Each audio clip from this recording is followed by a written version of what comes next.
चल रहा था वहाँ से भी जोड़ सकते हो, क्योंकि ये इसको उपसंहार और आगे के प्रकरण को जोड़ने वाला कलश है ये।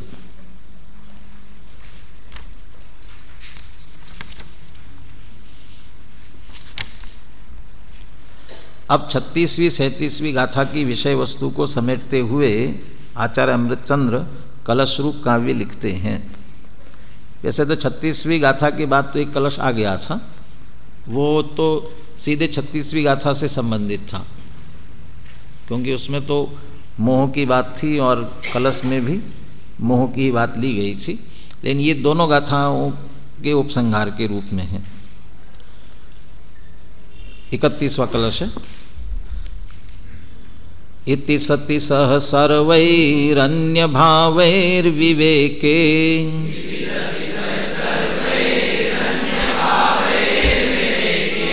स्वयमयमुपयोगो बिभ्रदात्मानमेकम्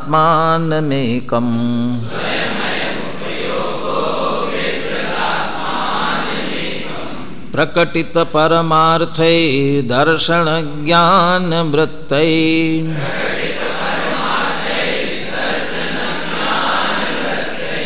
कृत परिणतिरात्मा राम एव प्रवृत्ता।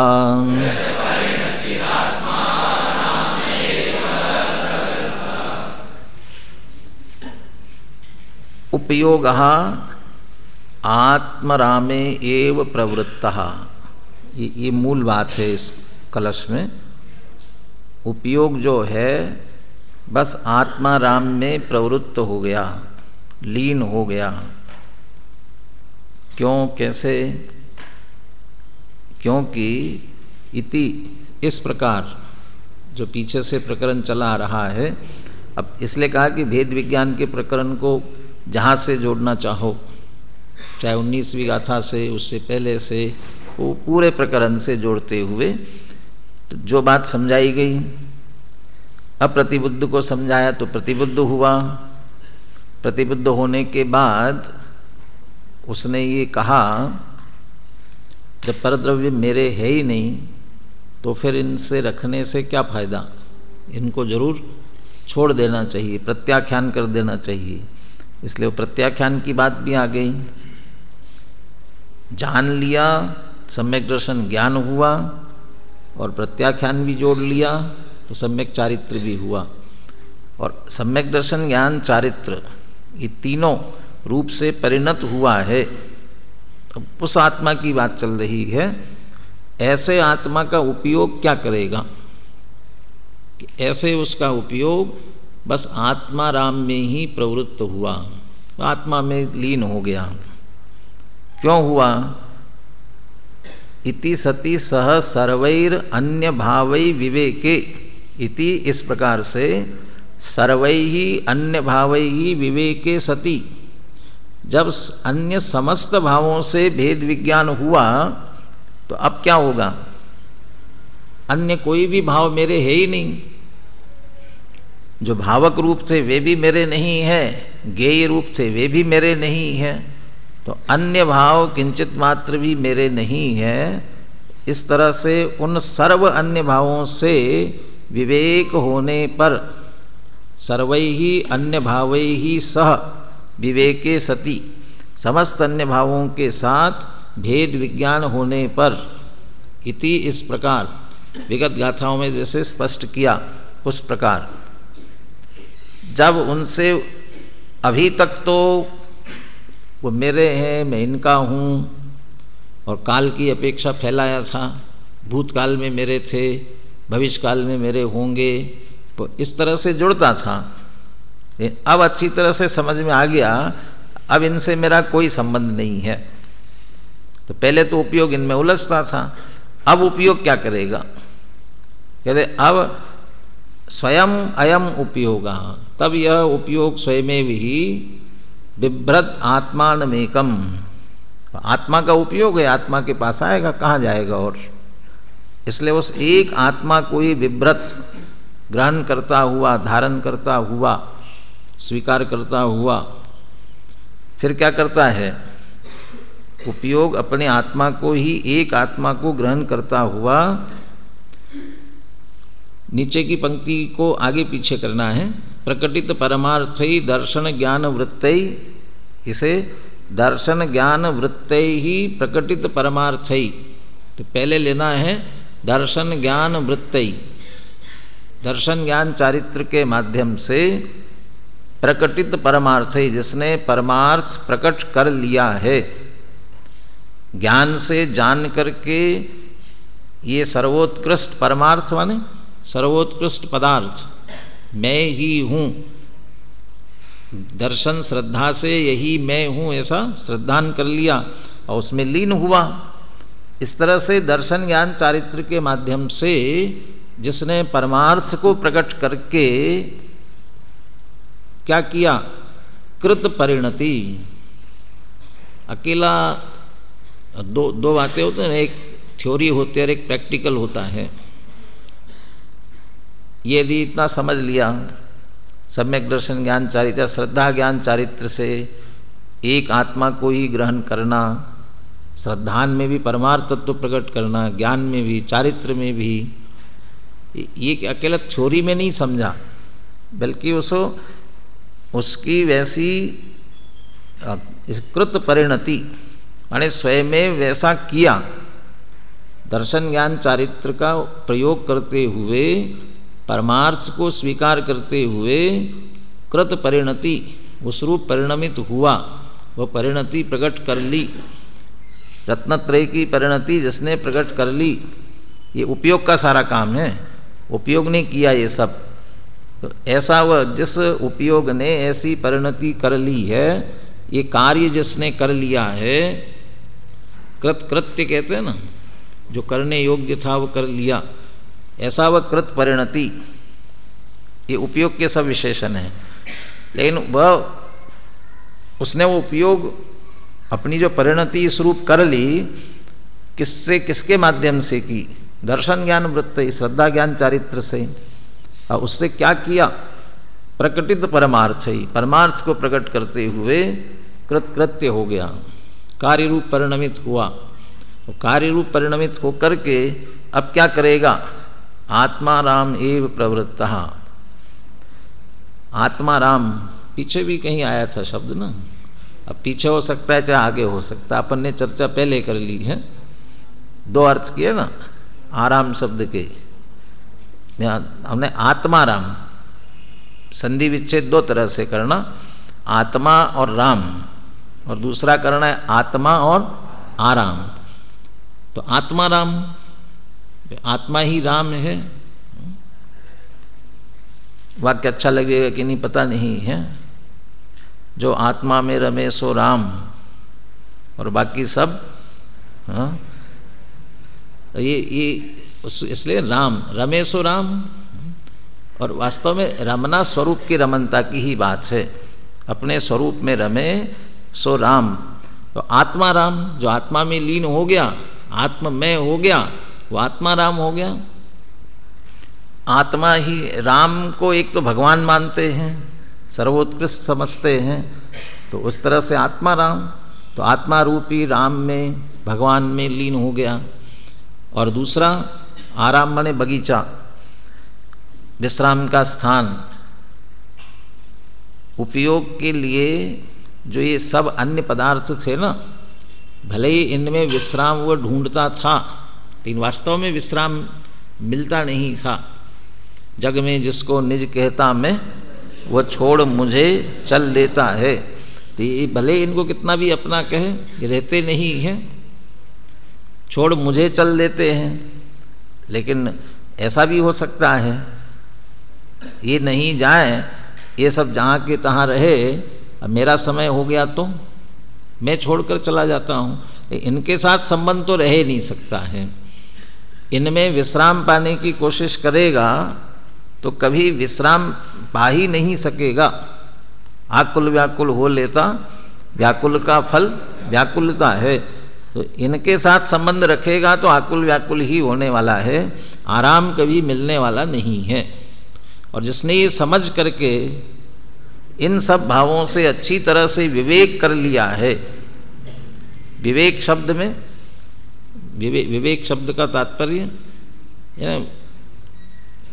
भेद विज्ञान में अकेला जुदा जुदा करना, ये भेद, वैसे तो भेद विज्ञान अपना पारिभाषिक शब्द है, इसलिए अपन तो उसका बराबर ख्याल लेते हैं, लेकिन लोक में तो भेद विज्ञान भिन्न भिन्न कर देना। विवेक में भिन्न भिन्न नहीं किया जाता, विवेक में भिन्नता करके छोड़ने योग्य छोड़ा जाता है और ग्रहण करने योग्य ग्रहण किया जाता है, तो विवेक होता है। दोनों का अकेला जुदा जुदा कर देना इतना मात्र नहीं है, कुछ विवेक है कि नहीं। कोई व्यक्ति अच्छी अच्छी चीज़ भी फेंक रहा हो तो क्या कहा जाएगा, ये तुम्हें कोई विवेक है कि नहीं। अब जैसे विवेक होगा वो क्या करेगा, जो अच्छी चीज़ को ग्रहण करेगा और बुरी चीज़ होगी उसे छोड़ेगा। ऐसे ही अन्य पदार्थ आश्रय करने योग्य नहीं थे, इसलिए उन्हें तो छोड़ा, उनसे निवृत्त हुआ। और एक आत्मा आश्रय भावों को कर्ताकर्म अधिकार में अध्रुव, अनित्य, अशरण ये कहा ना, तो भी अध्रुव है, अनित्य है, अशरण है, तो उसमें कैसे आराम पा सकता है। शरण योग्य भी नहीं है, इसलिए आराम नहीं पा सकता, तो इसलिए उनसे निवृत्त हुआ। और अब आत्मा राम एव प्रवृत्तः, ये भाव भी दिया है कि जब सब भावों से भिन्न हो गया तो अब उसको आश्रय क्या रहा, कहाँ जाएगा। मेरे ख्याल से मंगत राय जी की 12 भावना में ऐसा उदाहरण दिया ना, यदि समुद्र में जहाज का पंछी यदि उड़ जाए तो कहाँ जाएगा, बहुत दूर दूर तक उड़ता रहेगा, लेकिन लौट फिर करके कहाँ आएगा, फिर उसी जहाज पर आना पड़ेगा, और कोई सहारा नहीं है उसे। जैसे उसे कोई सहारा नहीं है, इसलिए लौट कर वहीं जिस जहाज पर से उड़ा है उसी जहाज पर आना पड़ेगा। ऐसे उपयोग के लिए भी अभी तो अन्य द्रव्यों में आश्रय ढूंढता था, अन्य द्रव्यों को अपना जानता था, अपना मानता था, लेकिन भेद विज्ञान हो गया तब अन्यत्र कहाँ जाएगा। आत्मा का उपयोग है तो सहज लौट करके आत्मा में आता है और आत्मा में ही प्रवृत्त होता है। इस तरह आत्मा में ही प्रवृत्त हुआ।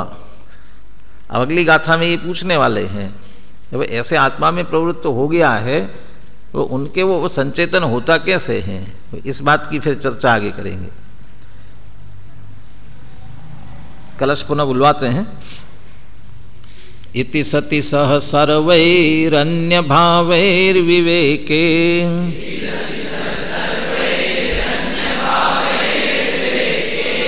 स्वयमयमुपयोगो बिभ्रदात्मानमेकम्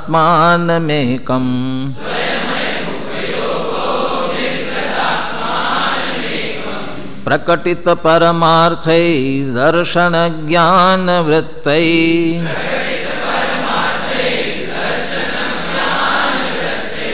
कृत परिणतिरात्मा राम एव प्रवृत्ता।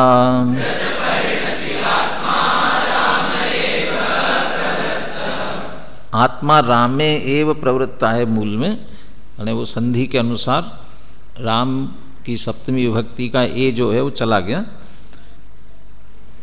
अर्थ पढ़ते हैं श्लोकार्थ नीचे। इस प्रकार पिछले पूरे प्रकरण के अनुसार, पिछली गाथाओं में जैसी चर्चा आ गई उस अनुसार भावक भाव और गेय भावों से भेद ज्ञान होने पर सर्व अन्य भावों से भिन्नता भासित हुई, विवेक जागृत हुआ, तब यह उपयोग स्वयं ही एक अपने आत्मा को ही धारण करता हुआ दर्शन ज्ञान चारित्र रूप से परिणत होता हुआ परमार्थ को प्रकट करता हुआ अपने आत्मा राम में ही प्रवृत्ति करता है, आत्मा रूपी बाग में ही रमन करता है, अन्यत्र नहीं भटकता। बोलिए श्लोक और पद्यानुवाद बोलिए।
अनुशीलन में नाटक समय सार का भावानुवाद नहीं दिया, विशेष बात नहीं होगी। जयचंद जी छाबड़ा का भावार्थ दिया है। पूरे विषय को संक्षेप में स्पष्ट करने के लिए 334 पेज पर उतना पढ़ लेते हैं। सर्व परद्रव्यों से तथा उनसे उत्पन्न हुए भावों से जब भेद जाना, देखो प्रकरण तो चल रहा था ज्ञेय भाव और भावक भाव, यहाँ क्या लिखा? सर्व परद्रव्यों से तथा उनसे उत्पन्न हुए भावों से। तो इसमें से यदि ज्ञेय भाव और भावक भाव ऐसा विभाजन करे तो किसको किस में लेंगे? सर्व परद्रव्यों से तथा उनसे उत्पन्न हुए भावों से। तो परद्रव्य सब ज्ञेय में जाएंगे और उत्पन्न हुए भाव जो है वो भावक भाव में जाएंगे। उनसे जब भेद जाना तब उपयोग के रमन के लिए अपना आत्मा ही रहा, अन्य ठिकाना नहीं रहा। कहाँ जाएगा उपयोग? इस प्रकार दर्शन ज्ञान चारित्र के साथ एक रूप हुआ वह आत्मा में ही रमन करता है, ऐसा जानना। अब ये प्रकरण पूरा हो गया। अब आगे से जोड़ने के लिए थोड़ा पढ़ लेते हैं। 34-35 पीछे से जोड़ते हुए बात ली गई है, इसलिए नीचे से पढ़ते हुए 38वीं गाथा प्रारंभ करेंगे। या आचार्य अमृतचंद्र देव यह कहना चाहते हैं कि जब भावक भावों और ज्ञेय पदार्थों से आत्मा की भिन्नता भली भांति भाषित हो गई, तब उपयोग को अन्यत्र भटकने का अवकाश ही नहीं रहा। इस कारण उपयोग अपने आप ही अपने में स्थिर हो गया। पर पदार्थों से अपनापन टूट गया, अपने में अपनापन आ गया और उपयोग अपने में ही समा गया। इस प्रकार निश्चय सम्यक दर्शन ज्ञान चारित्र प्रकट हो गया। भगवान आत्मा सम्यक दर्शन ज्ञान चारित्र रूप परिणत हो गया। ये परिणत हो गया, ये कृत परिणति, इसका भाव ले सकते हैं इसे। 34-35वीं गाथा में प्रत्याख्यान का स्वरूप सोदाहरण स्पष्ट किया था। उसके बाद 36-37वीं गाथा में भावक भावों और ज्ञेय भावों से भिन्नता की भावना को भरपूर नचाया। परिणाम स्वरूप परमार्थ प्रकट हो गया। उपयोग बिल्कुल भिन्न होकर के अपने में आया, इसलिए परमार्थ प्रकट हो गया। आत्मा दर्शन ज्ञान चारित्र परिणमित हो गया। स्वयं को जानकर स्वयं में अपनापन स्थापित कर स्वयं में ही समा गया। आत्मा राम में ही प्रवृत्त हो गया। यह बात इस कलश में स्पष्ट कर दी गई है। अब आगामी गाथा में स्पष्ट करेंगे कि इस प्रकार दर्शन ज्ञान चारित्र परिणत ज्ञानी धर्मात्मा अपने आत्मा के संदर्भ में क्या सोचता है, क्या विचारता है। अब ये पूर्व रंग की अंतिम गाथा, और आपके पाठ्यक्रम की दृष्टि से भी गाथा अंतिम है। कलश एक ही कलश है इसके बाद का, इसके भी वो भी उपसंहार के रूप में एक कलश और शेष रहेगा। 38 गाथा की उत्थानिका। अथ एवं दर्शन ज्ञान चारित्र परिणतस्य आत्मनः कीदृक् स्वरूप संचेतनम भवति इति आवेदयन् उपसंहरति। उपसंहरति भी कह दिया, उपसंहार कर रहे हैं। किसका उपसंहार हो रहा है? पूर्व रंग का, पीठिका का उपसंहार है ये। अब इस प्रकार से दर्शन ज्ञान चारित्र परिणत आत्मा की कीदृक् स्वरूप संचेतनम भवति, स्वरूप संचेतन कैसे हो रहा है, इति आवेदयन् उपसंहरति, ये स्पष्ट करते हुए पूरे प्रकरण का उपसंहार कर रहे हैं। बहुत अटपटा प्रश्न है वैसे, और उत्तर देना बहुत कठिन है। जब उत्तर दिया जा रहा है तब स्वरूप संचेतन नहीं है, और जब स्वरूप संचेतन है उस समय उत्तर नहीं दिया जा सकता है। किसी सोने वाले व्यक्ति को ये पूछा जाए, क्यों सो गए क्या? यदि वो उत्तर दे कि हाँ, तो क्या समझना चाहिए? वो भले ये कह रहा है, क्या कह रहा है कि हाँ मैं सो गया, तो आप क्या समझेंगे कि नहीं सोया? वो तो कह रहा है ना हाँ, तो आपने कैसे समझा कि नहीं सोया? क्योंकि कह रहा है ना कि मैं हाँ कह रहा है, उत्तर दे रहा है, इसका अर्थ वो अभी सोया हुआ नहीं है। ऐसे ही ये जो आगे लिखा जा रहा है ये स्वरूप संचेतन नहीं है। स्वरूप संचेतन कैसे होता है उसका शब्दों में वर्णन है। न्याय दीपिका में प्रत्यक्ष की जहाँ चर्चा आई ना, वहाँ प्रत्यक्ष की चर्चा के बाद एक मैंने उदाहरण दिया। क्या प्रत्यक्ष का लक्षण क्या दिया उसमें? अविसंवादी ज्ञानम। क्या प्रत्यक्ष का लक्षण क्या दिया? विशदम प्रत्यक्षम। ये तो परीक्षा मुख का है।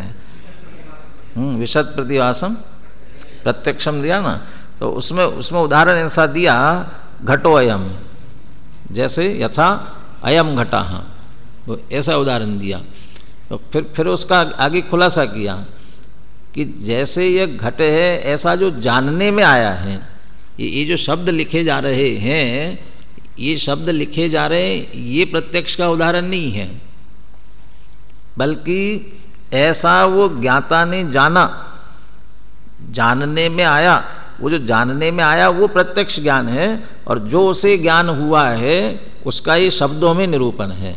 तो ऐसा ही वो जिस समय स्वसन्मुक्ता स्वलीनता, उस समय जैसा अंतरंग में स्वरूप संचेतन हो रहा है, और वो स्वरूप संचेतन से बाहर आने के बाद ये पूछा जाए ये कैसा संचेतन, कैसा संवेदन होता है, वो तब ये उत्तर दिया।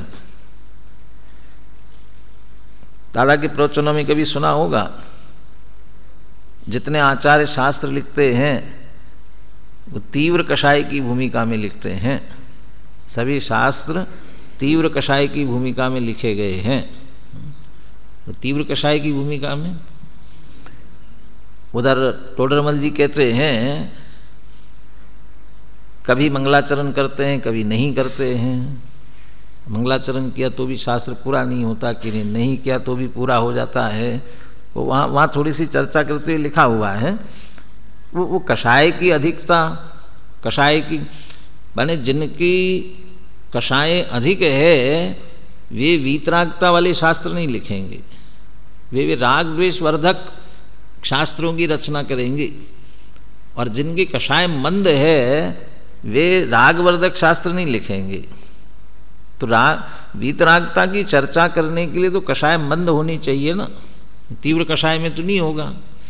तो फिर ये बात क्यों कही जा रही है कि तीव्र कषाय की भूमिका में लिखे गए? वो छठे सातवें गुणस्थान की भूमिका की अपेक्षा बात है। सातवां गुणस्थान मुनिराज को होता है संज्वलन का उदय जब मंद होता है, तो मंद कषाय की स्थिति है।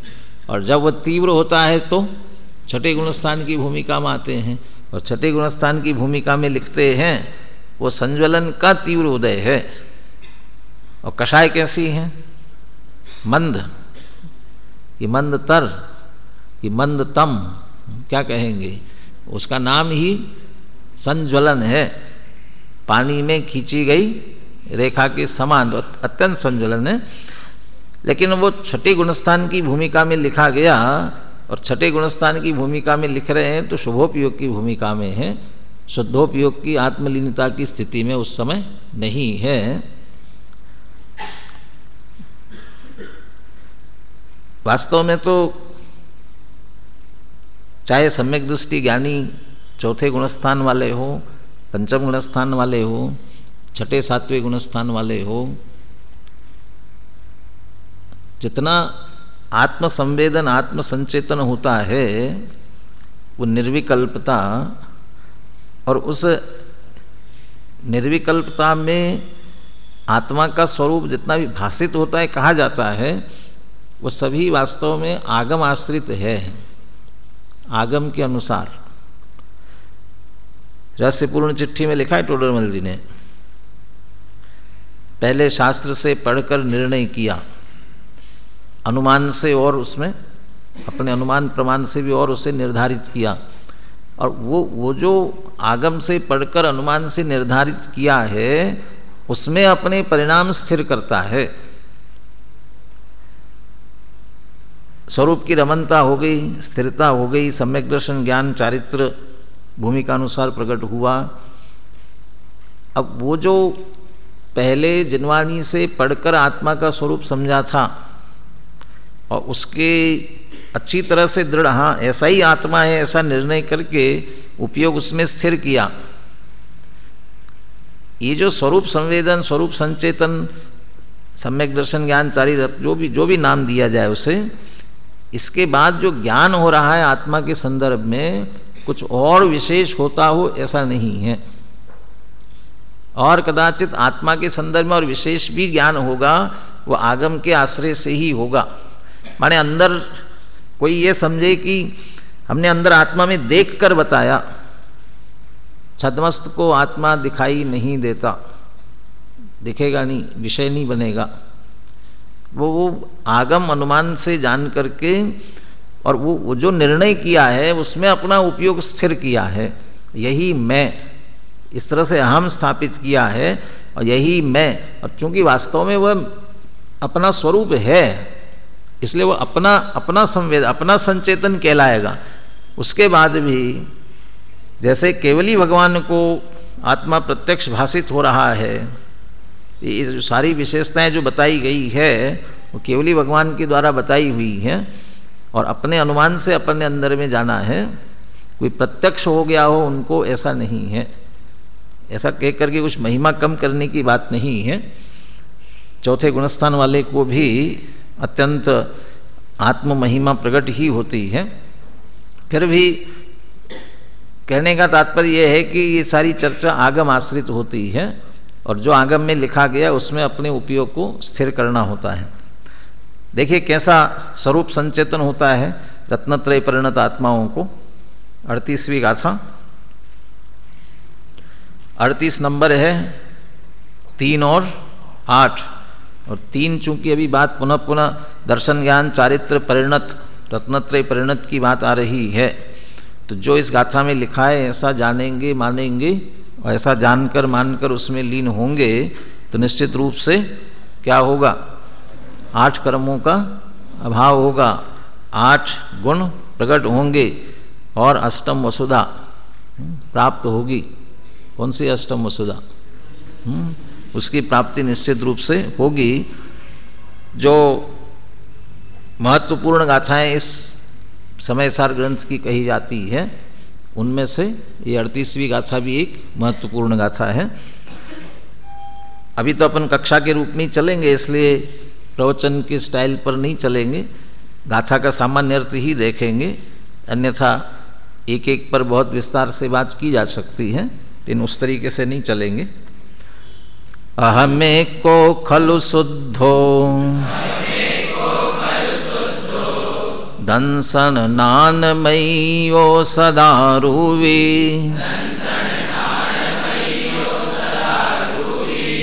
नवियत्थि मज्ज किंचिवी अन्नम परमाणु में तंपी।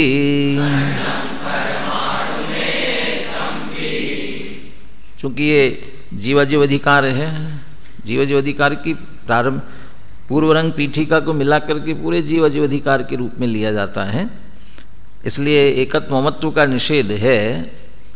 इसलिए नास्ति परक जो बात ली दूसरी पंक्ति में वह ये मेरे कुछ भी नहीं इस रूप में लिया, और पहली पंक्ति में अस्थि की बात ली गई है।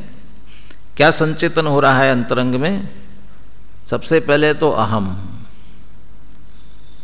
वैसे तो अहम का संचेतन सबको होता है, लेकिन वह अहम किसमें है, किस रूप में है, इसका बहुत बड़ा अंतर पड़ता है। एक अहम सीधा नरक निगोद का कारण है और दूसरा अहम सीधा अरहम बनते हुए सिद्ध शिला की तरफ ले जाने वाला है। तो किसमें अहम है? अहम है तो अहम वह भी जिसकी चर्चा इस ग्रंथादिराज में की गई है, ऐसा जो वह इसी के शब्दों में कहे तो दृष्टि का विषय, तो दृष्टि का विषयभूत जो शुद्ध आत्मा है, यदि उसमें अहम है तो वह अरहम बनेगा और सिद्ध बन करके अनंत काल के लिए मुक्ति प्राप्त करेगा। और उसके अतिरिक्त किसी में भी अहम करेगा तो नियम से नरक निगोद जाएगा। कि नरक निगोद क्यों जाएगा? स्वर्ग आदि और मनुष्य आदि नहीं बनेगा क्या? ये तो बीच की अवस्थाएं हैं थोड़ी बहुत, लेकिन नियम से निगोद जाएगा और सर्वाधिक काल फिर निगोद में व्यतीत होने वाला है। इसलिए अहम बहुत महत्वपूर्ण है कि किसमें अहम होना चाहिए। यहाँ जो रत्नत्रय परिणत आत्मा को स्वरूप संचेतन हो रहा है, तो जब कभी भी स्व का संचेतन होगा वो अहम से ही होगा। कभी कभी किसी रूप में वह ऐसा नहीं होगा, हमेशा अपना स्वरूप संचेतन होगा तो मैं तरीके से होगा। इसलिए अहम से प्रारंभ कर रहे हैं बात। कैसा हूँ? एक को, भाई एक, इसके अतिरिक्त और कुछ नहीं है। एक हमेशा परिपूर्ण होता है, एक कभी अपूर्ण नहीं होता है, परिपूर्ण होता है। गणित में वास्तव में एक संख्या ही है अकेली, बाकी और क्या है? बताओ आगे कोई संख्या बोलो, क्या है? दो, तो एक और एक दो होते हैं। तीन, तीन एक एक एक करोगे तीन होते हैं। माने जितनी आप संख्या बताओगे उसमें उतने एक होंगे, लेकिन एक वो अपने आप में पूरा होगा। इसलिए वो एक अपना चैतन्य स्वरूप आत्मा जो है वो एक है। उसमें जैसे ये होते हैं ना, कैसे वो आधा और क्या, आधे से आधा और क्या, चौथाई, आठवां हिस्सा और जितने भी करते जाओ, ये सब तो होंगे कि नहीं उसमें? वो सब अधूरे हैं, वो पूरे नहीं कहलाएंगे। उन सब का मिला जुला वो एक पना, अनंत गुण, अनंत शक्तियाँ, वो सब है, उन सब का एक। और फिर जब वह अपने आप में एक है तो फिर उसे और किसी की आवश्यकता नहीं है, वह अपने आप में परिपूर्ण हो जाता है, पर की आवश्यकता नहीं है। ऐसा वो मैं एक। टीका में तो चर्चा माने वो मैं एक क्यों हूँ, उनके सब हेतु अलग अलग तरीके से लेने वाले हैं। खलु शुद्ध हो, वास्तव में कैसा हूं मैं? शुद्ध हूं। एक वास्तव में हमेशा शुद्ध ही होता है। कोई भी एक चीज रखो और उसे अशुद्ध करके बता दो, मलिन करके बता दो। एक कोई भी चीज को कैसे करोगे मलिन? कुछ ना कुछ चीज दूसरी मिलाओगे तब तो मलिन होगा, और जहां मिलाने जाओगे तो दूसरा आ गया वहां। जब मैं एक हूं, मेरे में कुछ मिलता ही नहीं है, तो अशुद्ध कैसे हो सकता हूं? इसलिए मैं एक वास्तव में कैसा हूं? शुद्ध ही हूं। और उसमें कोई भी मिलाने की कोशिश करोगे तो अशुद्ध हो जाएगा, जबकि मुझ में कुछ मिलता नहीं है। बाद में शुद्ध होऊंगा, वो होऊंगा, वो मैं नहीं हूं। वो होने वाली अवस्था उस शुद्धता का आश्रय करेगी तो अवस्था शुद्ध हो जाएगी, लेकिन मैं अपने आप में त्रिकाल शुद्ध ही हूं, जिसमें अशुद्धता ने कभी प्रवेश नहीं किया। शुद्ध हो। ऐसे तो सारे पदार्थ हैं, धर्म अधर्म आकाश, ये भी एक है, शुद्ध है, तो वो भी मैं हूं क्या? कि नहीं। दंसन नान मई हो सदा रूवी, दर्शन ज्ञान मैं। जैसे दर्शन ज्ञान पना, बाकी सब में और दर्शन ज्ञान पना नहीं है। अन्य जीवों में तो है दर्शन ज्ञान पना, अन्य जीवों में तो है कि नहीं? तो अन्य जीवों में तो है, लेकिन वो उनका है, वो मेरा नहीं है। और वास्तव में मेरे लिए वो दर्शन ज्ञान नहीं। दर्शन ज्ञान तो वे जिससे देखा जाए, जाना जाए। तो मैं जानने देखने का कार्य मेरे दर्शन ज्ञान से करता हूँ, इसलिए वास्तव में मेरे दर्शन ज्ञान ही मेरे लिए दर्शन ज्ञान है, और उन दर्शन ज्ञान मैं हूँ। तो दिखता क्यों नहीं ऐसा? एक शुद्ध दर्शन ज्ञान में है, दिखाई क्यों नहीं देता सबको? क्यों नहीं दिखाई देता? क्योंकि सदा अरूवी, सदैव कैसा है? वह अरूपी है, इसलिए वो दिखता नहीं है। जब मैं एक शुद्ध दर्शन ज्ञान में हूँ, अरूपी हूँ, तो फिर मेरा क्या हो सकता है? भाई एक का दूसरा कैसे हो सकता? इसलिए नवी अच्छी मध्य किंचिवी अन्नम परमाणु में तंपे, अन्य परमाणु मात्र भी क्या नहीं है? मध्य माने मेरे, किंचित मात्र भी, तो नवी अच्छी नहीं है। अब वो अत्थी में आ गया, नहीं है में आ गया, नास्ति में आ गया। नवी अत्थी माने नास्ति, मध्य माने मेरे, किंचिवी किंचित भी, क्या? अन्नम परमाणु, अन्य परमाणु मात्र, कि परमाणु सबसे छोटा कहा जाता है ना, उतना मात्र भी। अष्टपावड़ में बहुत चर्चा आई, खास करके मुनिराज के संदर्भ में बात करते हुए। तिल तुष मात्र भी परिग्रह रखे, कितना सा? तिल तुष। अब तिल का तुष कितना सा होता है? और तिल का तुष भी बहुत बड़ा हो गया। यहाँ कितना कह रहे हैं? वो परमाणु, वो परमाणु और भी उससे छोटा हो गया ना, तो वो उतना परमाणु मात्र भी, अन्य परमाणु मात्र भी वास्तव में मेरा नहीं है। तो मैं कौन? एक शुद्ध ज्ञान दर्शन में अरूपी तत्व ही हूँ। अस्ति से ऐसा संचेतन, चूंकि भेद विज्ञान का प्रकरण है, इसलिए नास्ति से ये कहा कि अन्य किंचित मात्र परमाणु मात्र भी वास्तव में मेरा नहीं है। पुनः गाथा बुलाते हैं। अहमें को खलु शुद्धो दंसन नानमयो सदा रूवी, नवि अत्थि मध्य किंचिवी, अन्नम परमाणु में तंपी।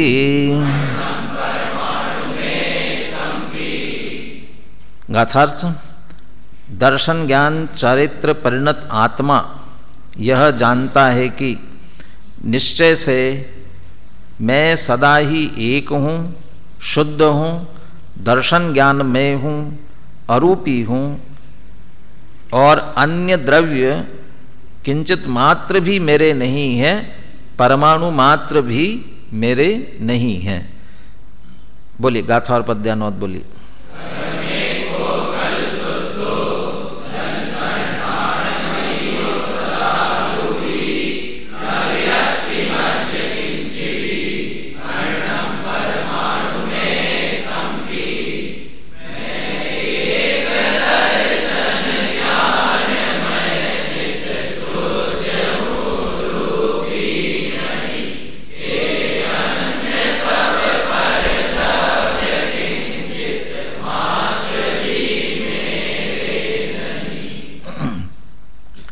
टीका में अमृतचंद्र आचार्य,